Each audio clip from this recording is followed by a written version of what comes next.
First time मिडियामा चाहिँ दार्जिलिङको गएँ। दार्जिलिङको यति ठुलो बदनाम गर्यो तिमीहरूले बेङ्गलोर बसेर। दर्शकबिन बेङ्गलोरको महादेवपुरादेखि पश्चिम बङ्गाल खरसाङ सिबिटारका सुमित तामाङ र उनकी श्रीमती सुस्मिता तामाङले दुईटा चिठीको रकम 5 लाख रुपियाँ लिएर बेङ्गलोरदेखि फरार भएका छन्। र दर्शकबिन यो भिडियोलाई अत्यन्त सेयर गर्नुहोला र भिडियो सम्पूर्ण हेर्नुहोला। तपाईँ पनि बेङ्गलोरमा चिठी खेल खेल्नुहुन्छ भने सावधान हुनुहोला। आज एउटा यस्तै न्युज लिएर आएका छौँ। यो न्युजलाई सक्दो सेयर गर्नुहोला र जसले चिठी लिएर गयो उनीहरूलाई भेटाउनमा सहयोग हुनेछ। खरसाङका सुमित तामाङ र सुस्मिता तामाङले अहिले भने बेङ्गलोरदेखि 5 लाख रुपियाँको चिठी लिएर फरार हुनुभएको छ र यहाँ हामी कुराकानी गर्नेछौँ। यहाँ दिदीले उहाँसँग परिचय गराइदिनु भएको रहेछ, जसले चाहिँ चिठी रन गर्नुहुन्छ र यो भिडियोलाई सक्दो सेयर गर्नुहोस्। र दिदी हजुरको नाम?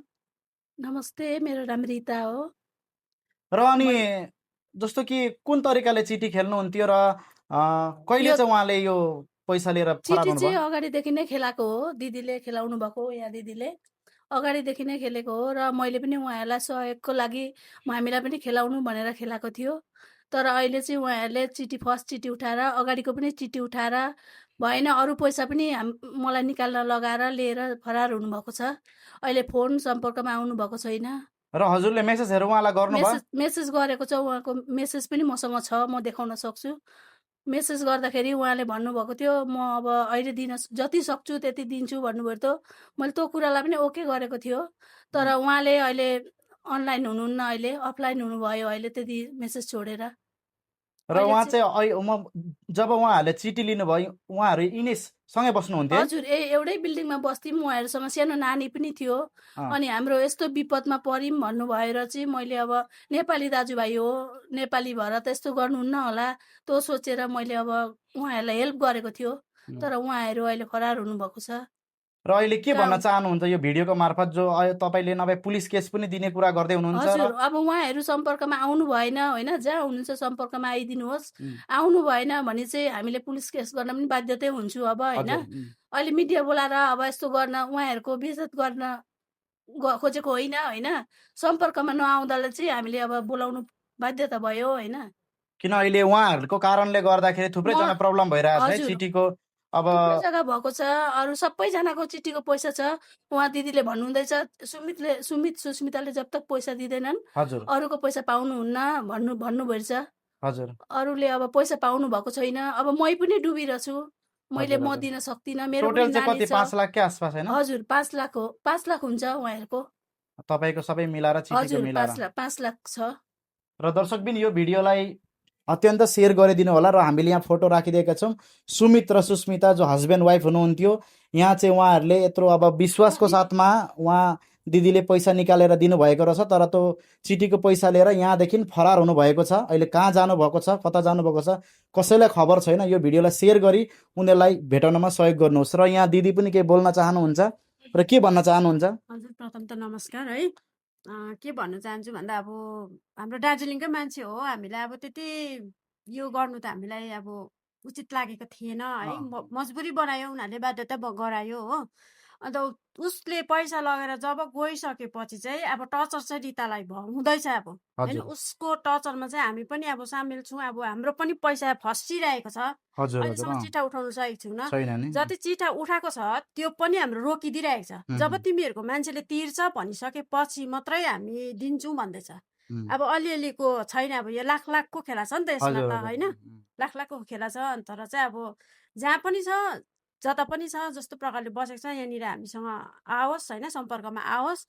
दिन्छ भने दिन्छ भनोस् होइन, नभए चाहिँ अब केही पनि हुनसक्छ पछिबाट, जे पनि हुनसक्छ। र हजुरको पनि छ नि चिठी? हजुर, मेरो पनि छ चिठी। अब मेरो चाहिँ अस्ति नै पाउनु पर्ने हो। अब यो सुमित भाइ र सुस्मिता यहाँबाट फरार भएपछि त मेरो पनि पैसा रोकिरहेको छ। उहाँ दिदीसँग खेलेको चिठी चाहिँ दिदीले चाहिँ भन्नुहुन्छ पैसा पहिला अब उहाँबाट त्यहाँबाट पाएपछि त्यहाँबाट मिलाउँछु पैसा भनिन्छ। मेरो पनि रोकिरहेको छ पैसा। हुन्छ, हस् त, धन्यवाद। सुमित सुमित भाइलाई भनेको थिएँ, वहाँनिर मेसेजहरू पनि गरेको थिएँ है। रिता दिदीको घरमा चाहिँ अब यस्तो यस्तो भइरहेछ, तिमीहरूले पैसा लगेर के गरेको, यसरी पैसा देऊ भन्दाखेरि चाहिँ अन्त मैले त्यसरी दिएन भने त फेरि मिडिया लगाउँछ भन्दाखेरि तिनीहरूले भनेको थियो मिडिया लगाएर के गर्नु र, पैसा तिर्ने भनेको हामीले हो, मिडियाले हो र भनेर भन्नुभयो होइन अनि के भाइहरूले। दिन्छु दिन्न अन्त कसो के मैले त्यसो गर्दाखेरि चाहिँ मैले गाली गरेँ, तपाईँहरू त्यस्तो भन्नुहुन्छ, त्यसो गर्नु हुँदैन, अर्काको पैसा दिएपछि उनीहरूले पनि त तपाईँलाई अब उहाँहरूलाई चाहिँ हामीले यतिसम्म विश्वास गरेको थियो कि हो, उहाँहरूको लोन थियो, लोन तिर्नको लागि 1 तारिकै उहाँहरूलाई पैसा चाहिन्थ्यो, 2 तारिक हाम्रो जस्तो सेलेरी आउँथ्यो उहाँहरूलाई हामीले दिन्थ्यौँ। हेल्प गरेर एउटा नेपाली दाजुभाइ हो, सानो नानी छ, हेल्प हुन्छ उनीहरूलाई। के अरे उहाँहरूले भन्नुहुन्थ्यो 1 दिन दिनौँ भने 500 रुपियाँ तिर्नुपर्छ हामीले एक्स्ट्रा भन्नुहुन्थ्यो। अनि 7 तारिक उहाँहरूको सेलेरी आउँथ्यो। त्योभन्दा अगाडि हामीले 2 तारिक राति 12 बजी नै भाइले बहिनीले फोन गर्नुहुन्थ्यो, दिदी भएन भनेर। हो त्यसो गर्दा त्यो सबसम्म हामीले गरेको थियो, तर उहाँहरूले अहिले बुझ्नु भएन होइन। धोका जहाँ दिएर हुनुहुन्छ दुःख दिएरै जानुभएछ। अहिले अब जहाँ हुनुहुन्छ फोन सम्पर्कमा आउनुहोस्, राम्रो राम्रै मिलाउनुहुन्छ भने, होइन भने चाहिँ अब हामीले केही एक्सन पनि लिनुपर्छ प्रशासनको होइन। अब नभए त त्यत्रो पैसा त म तिर्न सक्दिनँ, मेरो पनि नानी छ, फ्यामिली छ, मेरो घरमा कति झगडा भइरहेको छ, दिनरात म रोएर हिँडिरहेको छु। 6 बजी ड्युटी जाँदाखेरि म रोइ जान्छु म त्यसरी। उहाँहरूले गर्दा हो नि त यो चाहिँ मलाई फसाउनु भएको। उहाँहरू जसरी पनि सम्पर्कमा आउनुहोस्, त्यही भन्न चाहन्छु म। र यहाँ मैडम सिटी को ओनर हुनुहुन्छ, मैडम क्या बोलने चाहेंगे आप? मेरा सुमित आया था, उसका प्रॉब्लम करके आया था। चीटी पहले चीटी उठाया और रीटा तरफ से हम लोग 20 आदमी लोग खेल रहा था। अभी चीटी लेके वो भाग गया। अभी दूसरा को पैसा देना है, वो सब लोग आके इधर झगड़ा कर रहा है, इसीलिए प्रॉब्लम हो रहा है। रीटा को भी प्रॉब्लम, मेरे को भी प्रॉब्लम हो रहा है। वो किधर भी है आना है, चीटी देने है तो पुलिस कंप्लेंट हम लोग केस कर देंगे। र दर्शकबिन यो भिडियोलाई अत्यन्त सेयर गर्नु होला। तपाईहरु देख्न सक्नुहुन्छ कि एकजनाको कारणले गर्दा यति सबैजना भोला भाला आफ्नो परिवार चलाउनलाई यति टाढा आउनु भएको व्यक्तिहरूलाई हेरेसमेन्ट हुँदैछ। किनभने अब उहाँको त्यो चिठी लगिदिनको कारणले गर्दा सबैको अहिले फसिरहेको छ। र एकजना हाम्रो यो दाइ पनि हुनुहुन्छ, र के भन्न चाहनुहुन्छ? नमस्कार, म चाहिँ रिताको हस्बेन्ड है। हजुर, खास गरी म चाहिँ सुमित भाइलाई म भन्न चाहन्छु के भने यत्रो वर्ष हामी सँगै बस्यौँ, साथमै बस्यौँ, एउटा विश्वास थियो। र अब खास गरी भन्यो भने त एउटा साथी जतिकै हो, मेरो भाइ जतिकै हो। र त्यत्रो धोकेबाज जस्तो चाहिँ गर्नु हुने थिएन, किनकि हामीले पनि आफ्नो अब सोचेर गरेको थियो त्यत्रो होइन। त्यत्रो उनीहरूको प्रब्लम थियो, त्यतिखेर हामीले हर प्रब्लममा साथ दिएको थियौँ। तर अब लास्टमा अहिले गएर हामीलाई त्यत्रो विपदमा पारेर गएको छन्। त्यस्तो नगरोस्, बरु आएर सल्लाह गरौँ के गर्नु, के कसो होइन, के कसो हो, कसरी मिलाउने हो। त्यो सल्लाह गर्दा एउटा मान्छेलाई एउटा मन बुझ्छ नि त। त्यो पनि नगइकन अब फोनै नउठाउने, अब फोन गर्दा अब सबैको नम्बर ब्लक गरेर राखिदिने, त्यस्तो चाहिँ नहोस्। एकचोटि सम्पर्कमा आउनुहोस् र बात कुराकानी गर्नुहोस्, नत्र भने हामी बाध्यता हुन्छौँ किनकि अरू एक्सन लिन। त्यही हो मेरो भन्न चाहिँ। नमस्ते सुमित, तिमीहरू जहाँ पनि छौ है, रिताको पैसाहरू चाहिँ तिरिदेऊ। फर्स्ट टाइम मिडियामा चाहिँ दार्जिलिङको गयो, दार्जिलिङको यति ठुलो बदनाम गर्यो तिमीहरूले बेङ्गलोर बसेर। प्लिज दार्जिलिङको चाहिँ इज्जत राखिदेऊ, मलाई त्यति नै भन्नु छ। जसले रिताको पैसा लगेको छ सबैजनाले रितालाई चाहिँ त्यो पैसा चाहिँ भरिदेऊ। दार्जिलिङ चाहिँ यति नराम्रो अब रेकर्ड बस्यो कि त्यो पैसा लगेर भाग्यो भने त्यस्तो चाहिँ नगरिदेऊ। प्लिज देऊ पैसा, रिताको जति जे छ देऊ। मलाई यति नै छ भन्नु। हाम्रो यो सुमित तामाङ अनि हाम्रो सुस्मिता तामाङ बहिनीले चाहिँ यहाँनिर हामीले मेहनत गरेर हामी यहाँ चिठी खेल्छौँ होइन, महिनाको 10,000 रुपियाँ। तर उहाँहरूले के गर्नुभयो भने नयाँ चिठीको 1,50,000 चाहिँ उठाएर उनीहरूले जानुभएको छ। पुरानो चिठी मेरो लास्ट 3 लाखको थियो। 3 लाखमा जो खेलाउने मान्छे थियो उहाँले चाहिँ मलाई 2 लाख मात्रै दिनुभएको छ। अहिले उनीहरू कहाँ जानुभएको छ मलाई त्यो थाहा छैन। तर अहिले हामीले चिठीको पैसा उहाँलाई उसको घरमा जाँदा उसले भन्नुहुन्छ सुमितले हाम्रो पैसा 1.5 लाख रुपियाँ उठाएर जानुभएको छ, त्यो पैसा दियो भने चाहिँ हामी तपाईँको पैसा म 2 लाख रुपियाँ दिन्छु भन्दैछ। हामीले यत्रो महिना पर्खिदिए, तर पनि हामी पनि यहाँ बेङ्गलोरमा त्यसै मजा गर्न आएको होइन, हामी पनि दुःखले आएको, बुझ्नुभयो? दुःखले आएको। हाम्रो भाइ बहिनी इज्जत नजाओस् भनेर हामीले यत्रो दिन पर्खे। फोन गर्दा फोन स्विच अफ, उनीहरूले रिप्लाई दिँदैन। हामीलाई पनि त मन दुख्छ नि त हौ। कति दिन बस्नु, हाम्रो पनि नानीहरू पढाउनु पर्छ, रुम भाडा दिनुपर्छ, महिनाको पेमेन्ट हाम्रो कम्ती छ, सेलेरी यताको उसको पैसा दिनु कि हाम्रो पैसा अड्किरहेको छ त्यो पैसा दिनु। हेर भाइ म तिमीलाई राम्रो भन्छु, बहिनीलाई पनि राम्रो भन्छु, तिमीहरू जहाँ पनि छौ फोन उठाऊ, तिमीहरूले दिनु सकेन भने भन हामीलाई, हामी पनि एडजस्ट गर्छु।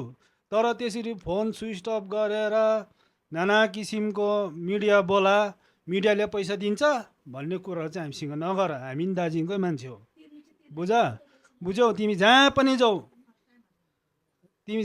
जाऊ, मर्नु त तिमी दार्जिलिङमा आएर मर्छौ, हामी छोड्दिन। तर तिमीले लास्टको चिठीको पैसा चाहिँ मेरो अड्काइराखेको छौ। मेरो 1 लाख रुपियाँ छ, अरू दिदीहरूको पनि छ पैसा, 2टा चिठीको पैसा अड्काइरहेको छौ। त्यो चाहिँ भाइ तिमी जहाँ पनि छौ तिमीलाई इज्जतले नै भन्छु, ती बहिनीलाई पनि इज्जतले नै भन्छु। महिनामा तिमीले तिर्नु सकेन भन हामीलाई, यसरी हामी महिनामा यति दिन्छु, तपाईँले एडजस्ट गरिदिनु। त्यो पनि छैन, तिमीहरू स्विच अफ गरेर फोन कहाँ भाँसेको छ हो। तर यति नै हो, तिमीहरू अझै पनि अटेरी नै गऱ्यौ भने हामी दार्जिलिङमा आएर पनि पुलिस केस गर्छु हो। यता बेङ्गलोरमा पनि गर्छु, दिल्लीमा पनि गर्छु, जहाँ छौ। यो अहिले मिडिया छ भाइ, कहीँ लुक्नु पर्दैन। तिमी जमिन मुनि नै रुक न, तिमीलाई निकालेर छाड्छ। तर इज्जतले आऊ, इज्जतले फोन गर, इज्जतले पैसा देऊ, त्यसमै तिम्रो भलाइ छ। मेरोबाट चाहिँ लगेपछि दिनु नै पर्छ। मेरो 1 लाख रुपियाँ अड्किरहेछ, अर्को दिदीको 1.5 लाख अड्किरहेछ तिमीहरूले गर्दा हो। म चाहिँ त्यही नै भन्छु, तिमीहरू इज्जतले आऊ, इज्जतले फोनहरू गर्दा उठाइदेऊ, इज्जतले महिनामा कति दिनु सक्छौ त्यो देऊ, भन म महिनामा यति दिन्छु भन, हामी यता मिलाउँछु। तर फोन नउठाएर फोन स्विच अफ गरेर कहाँ छ? तिर्नु त तिमीहरूले तिर्नै पर्छ। तिमीहरू हो छाला बेचेर भनी, आफ्नो के भन्छ नि, जमिन बेचेर भनी यो पैसा चाहिँ तिर्नुपर्छ। यहाँ हामी कसै यहाँ मजा गर्नु आएको होइन बेङ्गलोर, हामी कमाउनु आएको मान्छे, हामी दुःखले कमाएको मान्छे, हामीले पनि इन्जोय गरेर कमाएको होइन हामीले, बुझ्यौ भाइ? बहिनीलाई पनि भनिदेऊ, मेरोबाट चाहिँ त्यति नै हो। नमस्ते।